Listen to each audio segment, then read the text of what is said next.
Hello everybody, I'm Kamaleao, welcome to my channel, and I'm going to do a series of card reviews now with all the cards of Mean Street of Gadgetzan. The expansion has been released now, and yeah, first I'm going to go through the class cards, and I'm probably going to do this in bunches, so upload several videos, mainly because my internet connection has been problematic lately, and when I have one big video and try to upload that and something goes wrong, it's very annoying.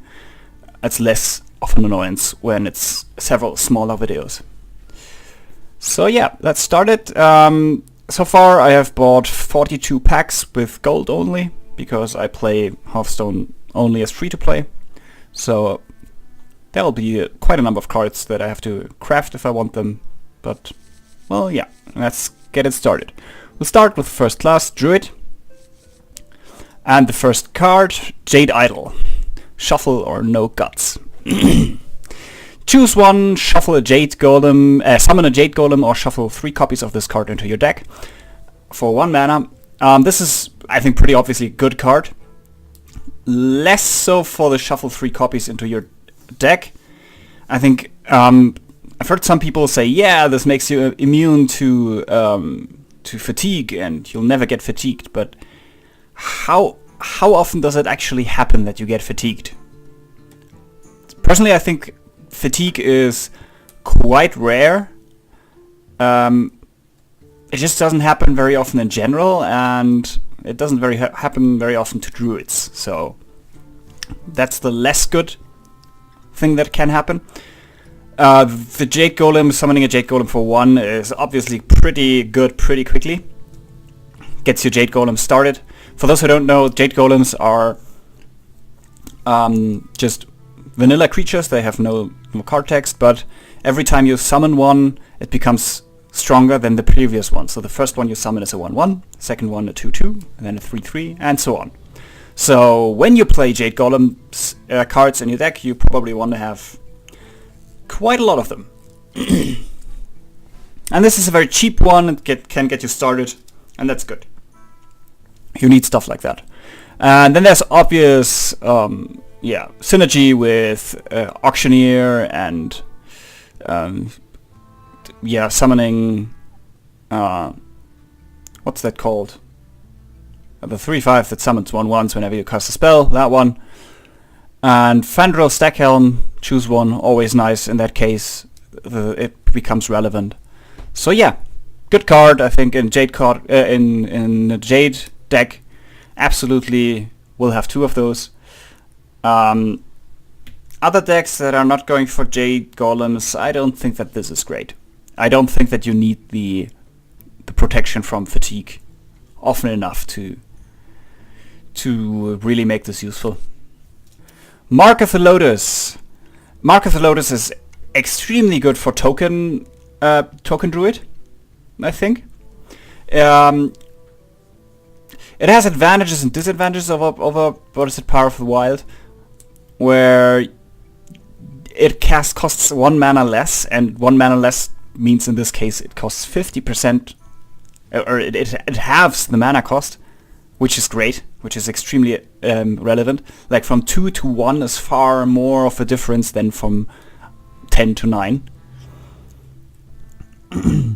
And it gives you the more important ability, because it is nice that you can summon a 3/2 with Power of the Wild, but how often do you actually want to do that? It's like a contingency plan in emergency scenario. Generally, you want to play it with your tokens and make as many of them as possible. And Mark of the Lotus is better in that respect because it's cheaper and does, apart from that, the same thing. It's only worse when you have Fandral out, or when it's like turn 2 and you really need something on the board. Then this obviously doesn't work, but otherwise, good card, strong card, I think. For token druid, it's good. So there's no 2-drop. Celestial Dreamer. 3 mana, 3/3. Battle Cry. If a friendly minion has 5 or more attack, gain +2/+2.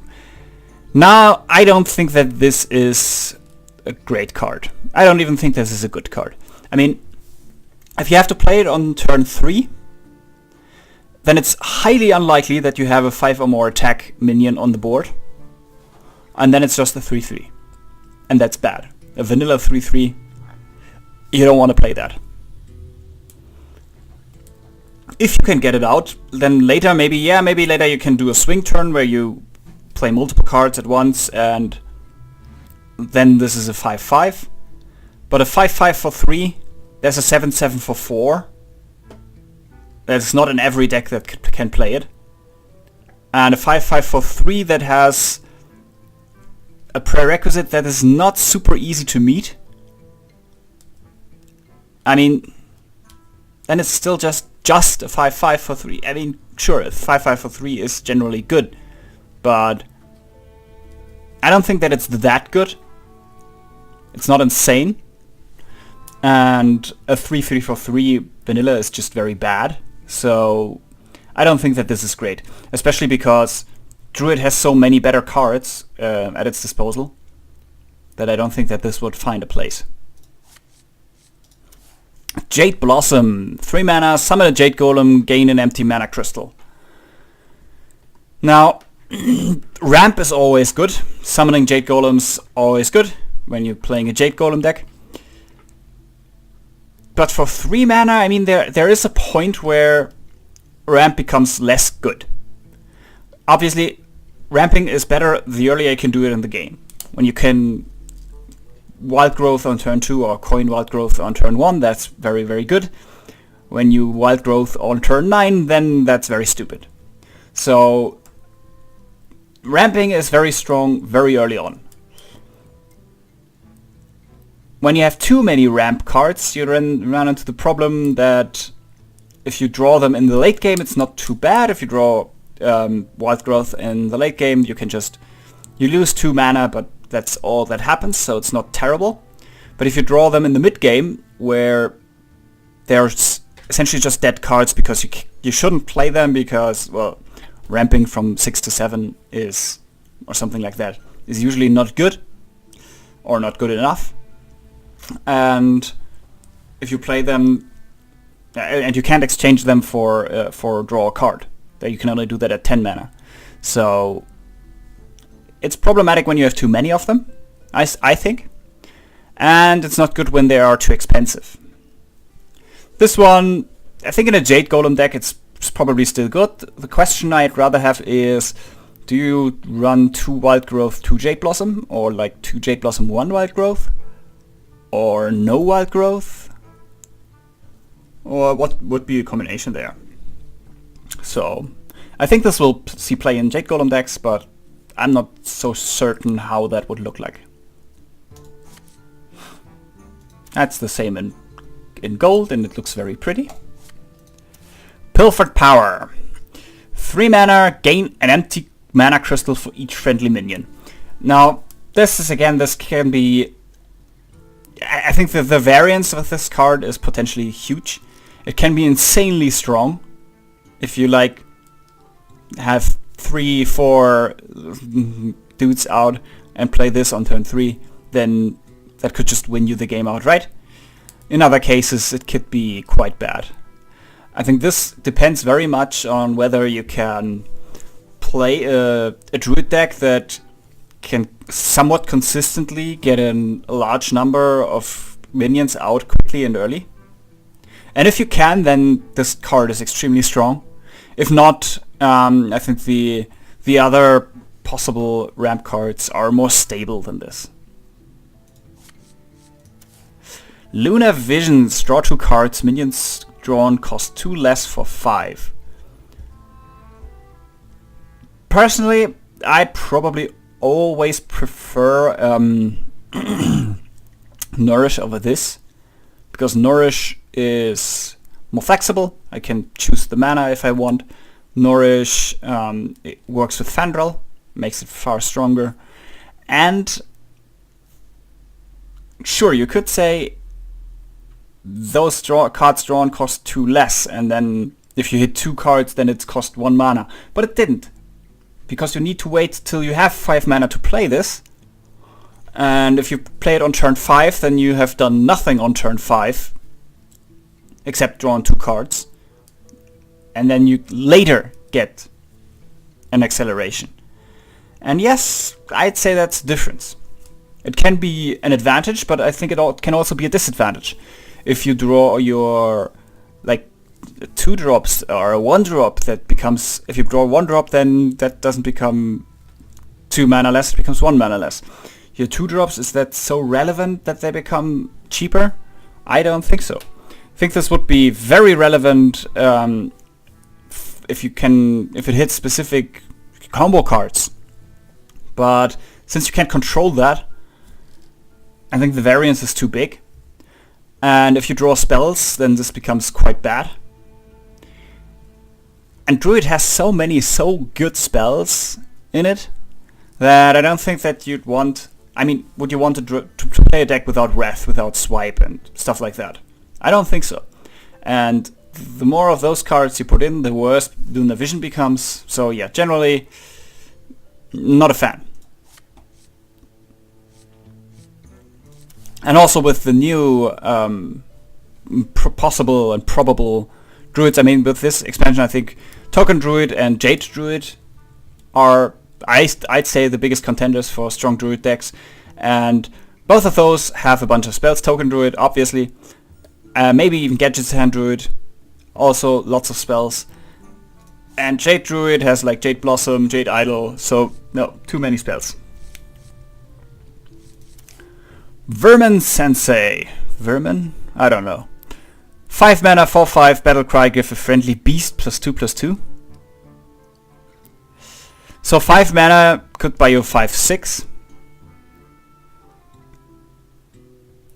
And I don't know. I mean, Beast Druid is not bad, but I think the other Druid decks are stronger than Beast Druid. And even then, at 5 mana, giving a friendly beast +2/2, if you don't have a beast out and you can't get a beast to stick, this is quite bad. On 5, you want to play something, generally you want to play something that you can then copy on 6. So, I don't think that this card is terrible, but I don't think that it's very good either. I don't think that it'll really see play. Then there's the Jade Behemoth. 6 mana, 3/6 taunt. That's not good stats, but Battlecry, summon a Jade Golem. And depending how far you have gotten your Jade Golem train by turn 6, this can be extremely strong. So, in a Jade deck, possibly, maybe, probably. I think the way the Jade Golem decks will work early on is people will just take all the Jade Golem cards that there are, throw them in the deck, and then slowly cycle out and see which ones of those are not pulling their weight. I think this could possibly be one of those that doesn't really pull their weight just because its own base stats aren't very good. But who knows, if the Jade Golems become good enough that every single Jade Golem you get is worth it no matter how you get it, then maybe. Kun, the Forgotten King, 0 mana, 7/7. Except it isn't. Except it is, but it isn't. And it is. So the point here is, the obviously stronger or more interesting effect is refresh your mana crystals. So you play this and then you still have 10 mana left. Or if you used, if you got it discounted somehow cheaper and then it just fills your mana crystals up. If you had 8 mana and managed to play this because you discounted it twice, then you get 8 mana back. But the point is, you cannot play this, it's not a 0 mana 7/7 because you can't play it on turn 1. You can't play it turn 5. You need to get to the mana it actually costs to play it, and then it refunds them back to you. That doesn't mean that this card is bad, far from it, I think it's pretty good. But it is not a 0 mana 7/7. It is not a 10 mana 7/7, don't get me wrong, but it is not 0 mana 7/7. How strong it's going to be, I don't know. It's hard to say because, well, you have to get to the point where you can actually play it. And at the moment, the meta is in a place where, or without Mean Spheres of Gadgetzan, the meta is in a place where a lot of games don't actually reach turn 10 or are already more or less decided by turn 10. And then it doesn't really matter what you play. Just something big, and when you were winning already, then you win, and if you were losing already, it doesn't matter because you just get killed. In that regard, the gain 10 armor might actually be chosen from time to time, because that might be enough to just kick you over the edge for against the face deck, which is slowly running out of steam at that point, and if you can get to it, those 10 armor might just be what you need to win. So don't ignore the gain 10 armor option. I think it's possible that can be useful from time to time. So yeah, that's Druid without the mixed cards, and I think it's pretty good. It's getting possibly one new archetype with the Jade Golem deck, and the token Druid becomes far stronger. I think, with stuff like Mark of the Lotus, cheap spells, always good. The additional possibilities of ramping, perfect power, maybe. Jade Gold Blossom, yeah, and a Jade Golem deck, definitely. Hunter! Let's start with the alley cat. This is so cute. To be a cool cat in Gadgetzan, you gotta have bling. Oh, it's so cute. So the alley cat is a 1 mana 1/1 beast, and as a battle cry it summons a 1/1 cat. So it's for 1 mana, you get 2/2 of stats, split out on two cards. That of course makes it more more vulnerable to all the 1 mana whirlwind effects, arcane explosions, whatever, fan of knives, and all those nice cards. Makes it a bit more vulnerable to pings like mage, druid, and rogue. But on the other hand, it's a 1 mana 2/2. That's good. It's both beasts. That's great. You want beasts. Everything to get beasts. So yeah, just a good card. Don't know what to say about that other than that. Smuggler's Crate. 1 mana, give a random beast in your hand +2/+2. Now, on first glance, this is not a good card with only the old cards in mind, but with the new cards in mind, this is awesome, potentially.